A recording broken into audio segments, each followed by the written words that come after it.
শুনছি 31 তারিখে সমন্বয়কেরা শহীদ মিনারে নাকি একটা সমাবেশ বা কিছু একটা হবে, এটা নিয়ে আপনার মতামত কি কি হতে পারে?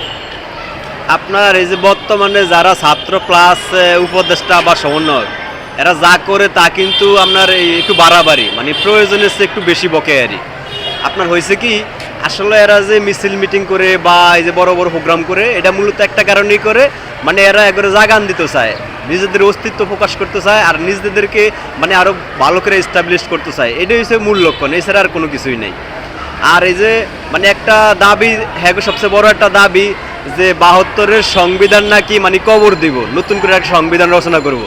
আসলে ভাই, এই ছাত্র সমন্বয় হাতে এই দেশের মানুষ এত বড় ক্ষমতা দিয়ে দেয় না যে এরা চাইলে যা ইচ্ছা তা করবো, ঠিক আছে? মানে এত বড় দেশের কিছু মহান কিছু হয়ে যায় না। ধরেন আপনি 2টা কবিতা লেখছেন, তার মানে আপনি মহাকবি বা এই যে রবীন্দ্রনাথ ঠাকুর বা কাজী নজরুল ইসলাম এরকম কিছু হয়ে যান না ভাই। মানে এই দেশের মানুষ আপনাদেরকে এমন ক্ষমতা এনে দিয়ে দেয় না যে আপনারা যা ইচ্ছা তাই করবেন। হয়েছে কি, বর্তমানে ছাত্রগুলো ধরে রয়েছে আপনার ক্ষমতার নেশায়, ঠিক আছে? এই জন্য ক্ষমতার দীর্ঘকরণের জন্য বিভিন্ন কৌশল আর প্রক্রিয়া অবলম্বন করে, মানে এছাড়া আর কোনো অপশন নাই। মূলত টার্গেট হচ্ছে এইটাই।